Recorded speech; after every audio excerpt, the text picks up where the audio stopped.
Baby boomers spend $25 billion on alcohol a year.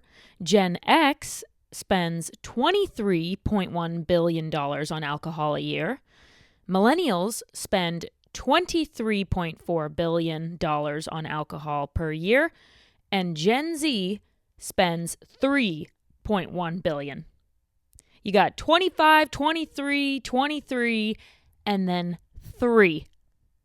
About a 20th of the amount of the prior 3 generations. That is wild. Gen Z is not drinking. Sobriety is becoming cool. Sobriety is becoming hot. It's in. Let's talk about it. Welcome to Hold My Drink, a sobriety podcast. This is a no judgment zone. I really freaking like my life without alcohol. You're not alone. I hope you feel seen. Sobriety has changed my life completely. So there is kind of a trend in sobriety right now. Gen Z is drinking significantly less alcohol than the prior 3 generations, and that is for a number of reasons that we'll go into. But today I wanted to talk about the stats, talk about why that trend is arising, and just discuss this increase in drinking less of this younger generation. It's amazing. It's cool to see. I do think somewhere down the road, far down the road probably, drinking is going to be looked at like smoking is now, where like our great grandchildren cannot believe that we used to drink, period, but that like we used to drink every day and drink to relax and like drink while we're at home watching TV. That's just my thought. That can be a little extreme, but it is truly what I think is going to happen. I think that alcohol is going to have labels on it that says all the harmful things that can come from consuming it. That's where I think we're headed, and I think Gen Z kind of agrees. So let's talk about all the different reasons that Gen Z is drinking less and about why the prior 3 generations drank so much more. I also just want to share some fun facts because some of these stats are crazy. They're staggeringly different in Gen Z compared to the other 3 generations, like the first one I opened this episode with. Gen Z drinks 1/20th or spends 1/20th of the amount on alcohol that the prior 3 generations did, which is crazy. And you know what? Let's just jump right into this. One of the reasons that people think this is the case is because Gen Z is just aware of the negative effects of alcohol. It's publicly available. There's social media. They're talking about it. People are on TikTok discussing this topic. There's also this stat that says Gen Z ranks their mental health as just as important as their physical health. And alcohol is a depressant. I talk about this all the time. It is a depressant. It's right there in the name. It will cause you to have worse anxiety, worse depression. Your lows in life will be way lower. So it makes sense that Gen Z, a generation that values mental health, would not consume something that is bad for their mental health. It's also bad for physical health, of course, and that is important to this generation as well. So a lot of people think that it's because Gen Z has access to all this information. They're just a lot more aware. But some people say that Gen Z drinks a lot less because of the legalization of marijuana. And annoyingly, I can't find the stat that I had earlier. I screenshotted all these different statistics, but it said something like, I'm pretty positive, it was 81% of Americans say that they have a dispensary in their county. And so I think just this other relaxing drug being available, being considered more healthy.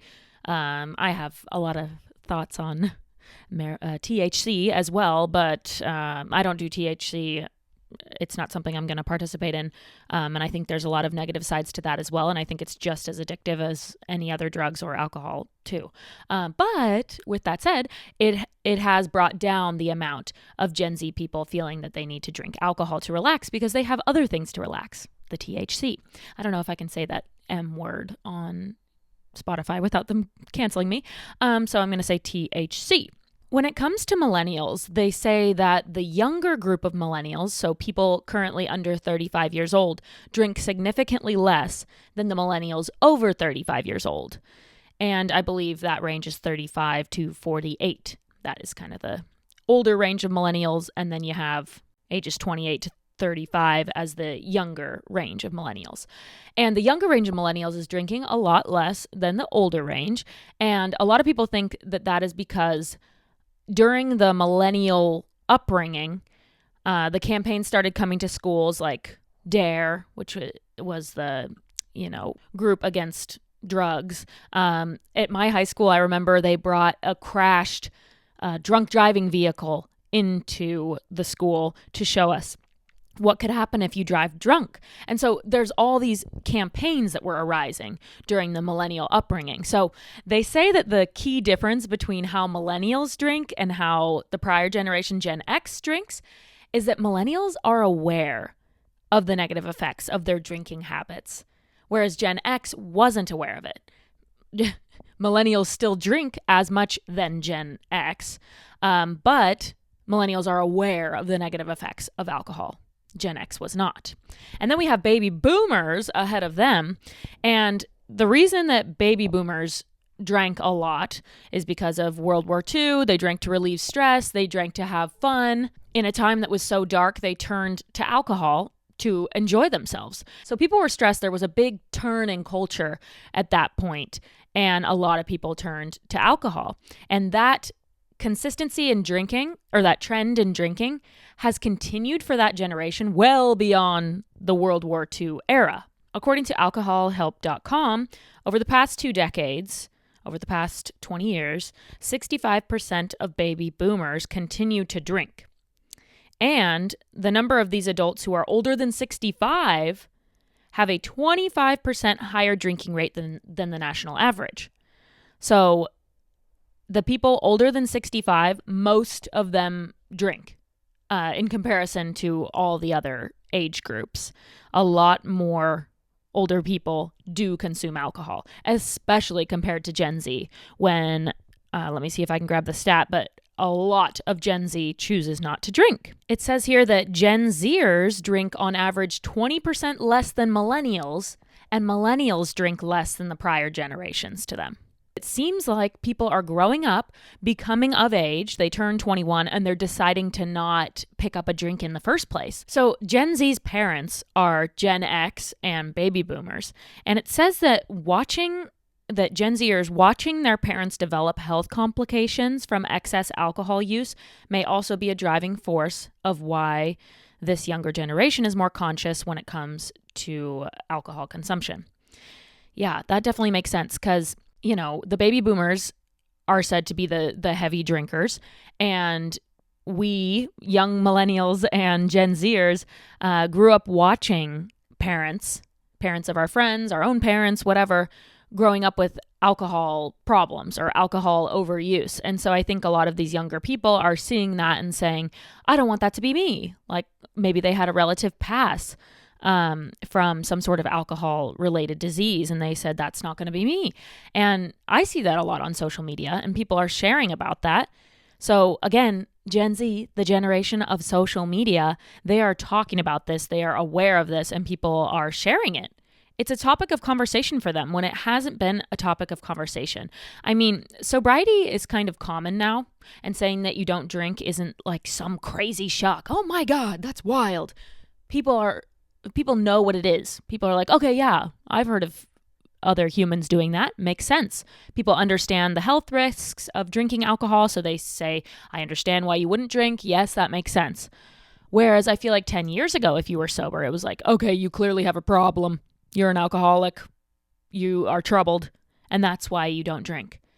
Whereas now maybe there's this understanding that someone could not drink alcohol because they're looking out for their health. And I think that's really cool. I always say that health should be the automatic response people have to their curiosity with why people don't drink. It's like, okay, alcohol is not good for you. We should always assume, oh, that's why somebody doesn't drink, because it's not good for you. Obviously, nobody wonders about why people don't smoke cigarettes. We know that cigarettes are not good for you. They cause lung cancer. They'll kill you. And so we're not so curious why someone doesn't smoke cigs. It's pretty obvious. And I think we should look at people who don't drink alcohol as that sort of same thing. Well, obviously, people don't drink alcohol because it's not good for you. Makes sense. You do you. That sounds great. Looking out for your health. I think we should assume that instead of assuming that people have a problem. Here's an interesting little paragraph they have on mental health and Gen Z. It says the same goes for Gen Z's mental health. Instead of using alcohol as a crutch or a way to overcome their struggles and sorrows, they're instead refraining from alcohol and going to therapy, yoga retreats, having honest conversations about mental health, and taking up healthier lifestyles that involve exercise and nature. How cool. Oh, gosh, yeah. I mean, no one like introduced me to drinking to numb your emotions, but I was going through a hard time and I gave it a try myself. Had some alcohol and it made that hard time a lot less hard. It made the days more manageable. I woke up, I was feeling awful about myself, about my life, about my current situation. I talk about the situation in other podcast episodes, but it was bad. And I drank about it. And I drank a lot. And it helped, which is that's the sucky part. Looking back, is like, yeah, it did the job. It covered those emotions that I was having like a Band-Aid. It is a quick fix. It is not a long-term fix. And in the end, all the drinking that I did actually caused me more sorrow and pain, and my lows were lower because I was using alcohol as a crutch to deal with my sad, negative emotions. But it says that Gen Z is focused on therapy, yoga, and mental health retreats. Definitely the therapy conversation is interesting because so I was born in 1996. I am literally the cusp year for millennial to Gen Z. It says that Gen Z is 1997 to whatever, the young people, and millennials are 1995 to whatever. And I'm 1996. Where do I belong? I'm really not sure. Sometimes I feel like I'm totally Gen Z, and sometimes I feel like I'm totally millennial. I think I operate in a millennial way, but I'm so involved with Gen Z, and I love their health awareness. I love their marketing on social media. I think they're witty. I think they are breaking the norms. And so I feel like I relate to both generations. But anyway, when I was growing up, in the early years, therapy was still kind of taboo. In all the early 2000s rom-coms and stuff, if there's ever a scene in therapy, it's like this crazy person who's going in and like, I just can't find anybody to love. I'm broken. Help me. I'm going mad. I'm seeing things. It definitely had a negative connotation. Therapy did. And then as I got older, I kind of lived through that transition. And now therapy is talked about, first of all. People are aware of it. People go to therapy, and it is no longer stigmatized to be in therapy. Or it's, no longer stigmatized to say that you're in therapy. In fact, I bet you if you were to poll people, that most people would say that they're in therapy, like the majority. In fact, let's look it up. Why not? And boom, here we go. That's why we keep a phone close by. We have, in 2024, 30% of people said that they've had therapy within the past 12 months. So that's not just people who have gone to therapy once or twice. 30% of people have gone within the last year. And that is an increase from 13% in 2004. So it has increased a lot in the last 20 years. And like I said, I lived through that transition. So I think therapy is really helpful for people. And like that article said, just prioritizing exercise, prioritizing health. I mean, Gen Z is reading the labels on their ground beef. I was at the grocery store today. This is where I'm a little Gen Z, or at least health aware, similar to Gen Z. I was in the grocery store today and I was shopping for ground beef. And I care so much about the quality of ground beef that I consume now that I'm standing in the aisle literally for probably 12 minutes studying the labels on these ground beef packages because it's hard to find a good one. The one that has the most lean meat is usually more processed because they had to, get the fat out and find the lean meat. So it's more processed, more preservatives. And then typically it won't say grass-fed on it. It's like you have to get a fattier chunk of ground beef in order to have the grass-fed. There's another word you're supposed to look for. Oh, this is going to kill me. Leave it in the comments if you know what it is. But it's like grass-fed, grass-finished. I thought of it. Okay. At the grocery store that I was at, which was QFC up here in the Pacific Northwest, I could not find one single package of ground beef that said grass-fed, grass-finished. Couldn't find one.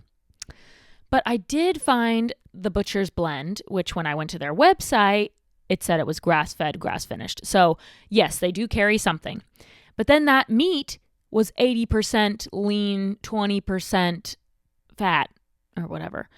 And that's not a ratio I want. I want to go for a super lean beef. So anyways, all this to say, I was in the grocery store for a long time reading the labels, and I'm just like, oh my God, the fact that we're aware of this stuff, that is why some people are afraid of technology. It's taking away jobs, like it's making us antisocial, blah, blah, blah.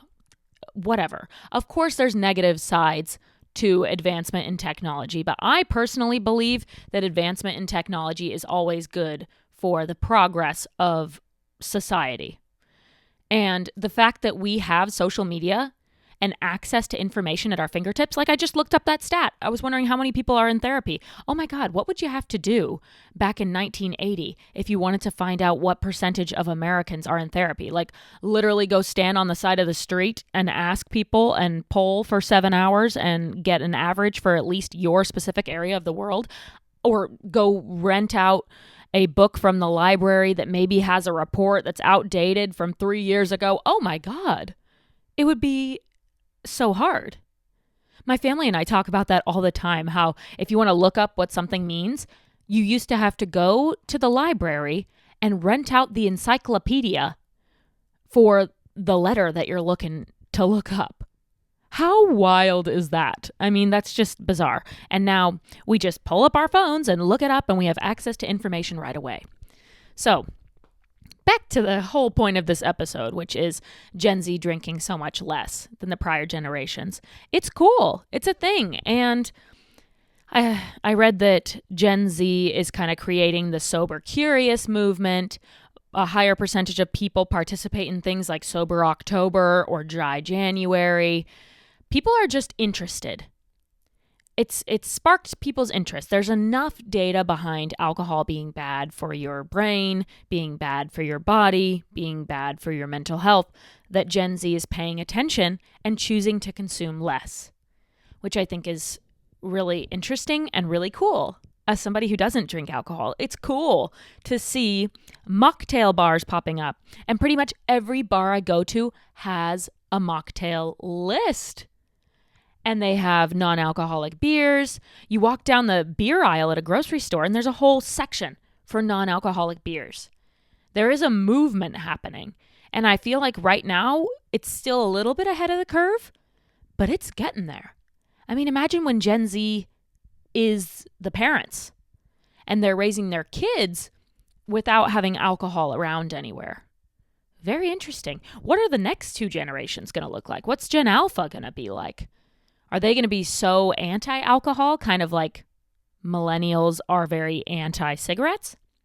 We shall see. And I just want to finish this episode with a couple of really interesting stats that I screenshotted earlier in my research. Here we go.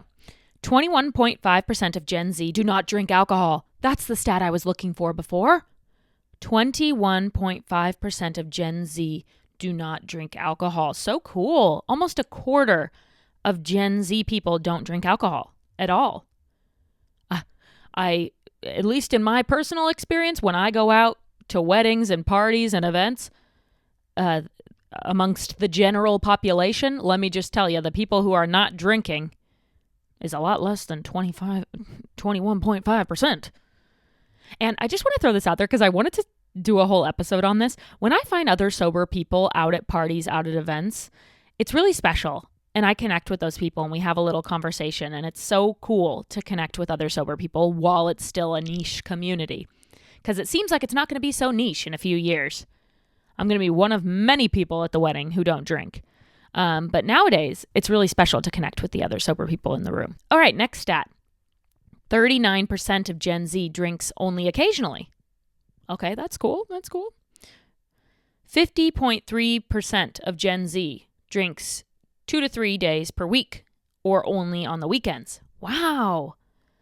So earlier I was reading about baby boomers and how they drink, and I believe it was 30% of baby boomers say that they binge drink when they drink.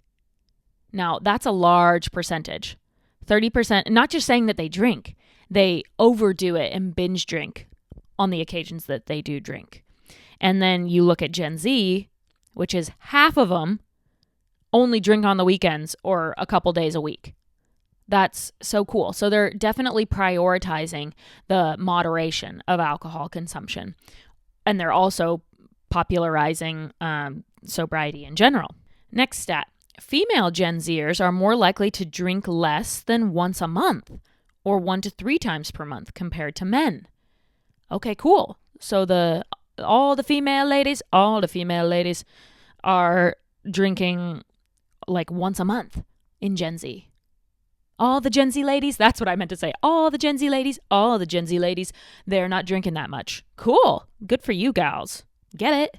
All right, just a couple more here and then we will wrap the episode. More than 1/4, so greater than 25% of Gen Z says they are very concerned about the potential health effects of drinking alcohol.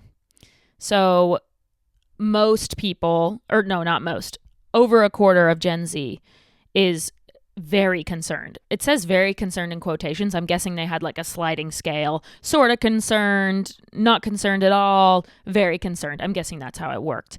And 1/4 of them say that they're very concerned with the health risks of alcohol. I can say growing up, I sure wasn't.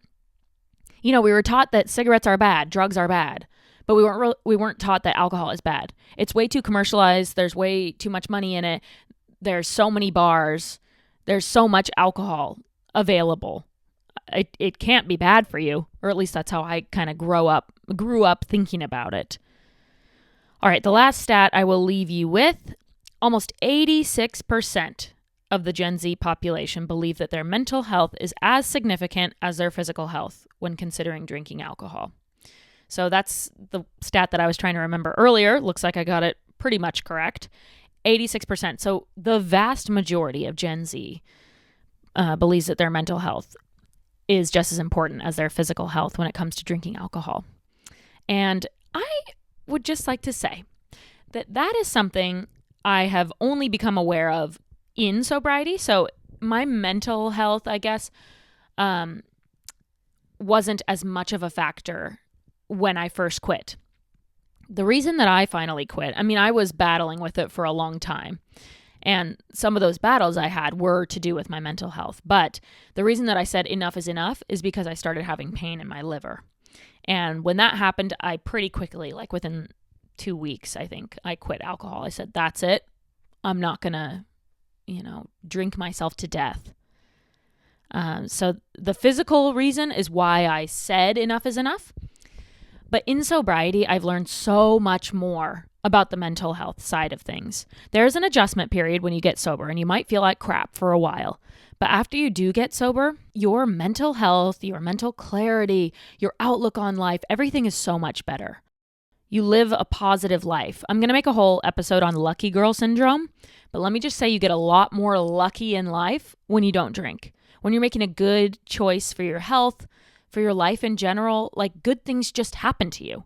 And that's why they call it lucky girl syndrome, is because you just keep getting lucky. Good things just keep happening everywhere you turn. It's wild. And also in sobriety, I'm learning a lot about brain health. Another episode I want to do. Sorry, I keep saying that, but I'm excited about this podcast. So lots of new episode ideas constantly coming to mind. But I want to do an episode all about brain health and the effects that alcohol has on the brain, how it's been linked to Alzheimer's and dementia, which has had no real cause in the research that's available to us. And now alcohol is one of the things that's coming up as a pretty clear indicator of dementia and Alzheimer's. So I either want to do a ton of research and do an episode about brain health myself, or in the future, if I could somehow get a brain doctor on this podcast, that would be incredible, to tell us about the effects of alcohol on the brain, because it is staggering. And I have listened to a lot of podcasts. The Skinny Confidential does a lot of good episodes interviewing doctors and health professionals, and none of them drink alcohol. And they all have bad things to say about what alcohol does to the body and what alcohol does to the brain. And just learning about that in sobriety is a passion of mine. I really enjoy it. And I probably didn't want to see that stuff when I was heavily drinking, because I'm like, I don't want to know what I'm doing to myself. But now that I am sober, I'm really curious about all that and really interested in learning more about it. So Very cool. Very good chat about Gen Z and how they drink a lot less than the prior 3 generations. It's crazy. And yeah, it's cool to be sober, apparently. Gen Z's doing it, so it must be cool, right? So fun. I've really enjoyed chatting about this with you guys. If you have anything else you'd like to hear in an episode, please let me know in the comments. I read all the comments on Spotify. I don't know if you can leave them on Apple Music, but Apple Podcasts, but you can also leave a comment on YouTube. You can DM me on Instagram, on TikTok. Let's chat. Let me know what you want to hear about next. And feel free to share this episode with some of your Gen Z friends or some of your baby boomer friends. Let them know what's going on with their generation. Thank you for listening, and I'll see you next time. Bye.